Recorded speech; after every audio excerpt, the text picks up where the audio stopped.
ජල පිරිපහදු කිරීමේ ක්‍රියාවලිය. මෙහිදී ජලයේ ඇති අහිතකර සංයෝග ඉවත් කිරීම සිදුවන අතර එය පියවර කිහිපයකින් සිදුවේ. ජල පිරිපහදුව සඳහා ජලය ලබා ගන්නා ස්ථානය තුළුමුව ලෙස හඳුන්වයි. දල පෙරීම මගින් ජලයේ ඇති ඝන අපද්‍රව්‍ය ඉවත් කරන අතර ඒ සඳහා දැල් පෙරන හරුම හදාවිත්තාවේ වාතනය මගින් ජලයේ ඇති විෂදායක වායුන් ඉවත් කර ජලයේ ඔක්සිජන් සාන්ද්‍රණය වැඩි කරනු ලබයි. වාතනය සඳහා ක්‍රම 4ක් භාවිතා වන අතර ඒවා නම් පියගැට පෙළ ක්‍රමය, ඉස්නා ක්‍රමය, යාන්ත්‍රික ක්‍රමය හා විදුම් ක්‍රමය. කැටිතීකරණය හා අවසාදනය මගින් ජලයේ ඇති කුඩා අවලම්බිත අංශු ඉවත් කරනු ලබයි.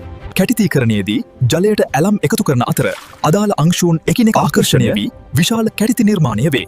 අවසාදනයේදී අදාළ කැටිතිවල බර වැඩි වී පහළ ස්තරයේ තැන්පත් වන අතර ඉන්පසුව ඒවා ඉවත් කරයි. පෙරීම මගින් කුඩා අංශූන් ඉවත් වන අතර මේ සඳහා වැලි පෙරහන් භාවිතා කරයි. විෂ බීජ නාශනයේදී අහිතකර ශුද්‍ර ජීවීන් ඉවත් කරන අතර මේ සඳහා ක්ලෝරින් භාවිතා